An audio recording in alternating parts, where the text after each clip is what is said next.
Hello everyone, welcome back to the video. So today we are going to discuss a practical case. So this is one of my client query. Basically this is their data. Just may like they are segregating each data with this ratio, or I can say semicolon. So one category they are typing semicolon, second category semicolon, third category colon. Every time they are putting. So now their requirement is to fill this information like this. A category, then they need below B category, then they need below C category. So like that way they need to do. So how we will give this information in a dynamic manner? Because as of now I have 10 entries, but in my real time data I have around 10,000 entries. So for that I will use a substitute formula. I will replace the semicolon with the space. So I'll use this formula of substitute.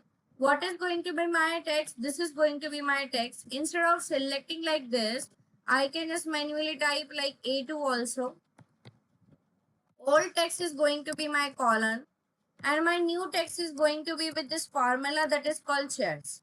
If I type this formula, so here this will 10 will give me the space. So I'm replacing the semicolon with that space. And if I press enter, this way it is reflecting. How it will change with that category once I on that wrap text. So wrap text is very important.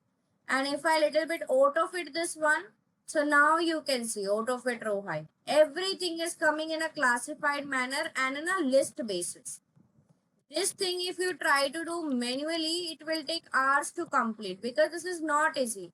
But with this formula of substitute and charts, you can include any kind of icon. And this number 10 is not, I can say, you will not be able to remember. So you can take help from the different websites to understand which number is trending for which type of symbol. Or if you want that list, I can mention in the comment. You can mention in the comments also.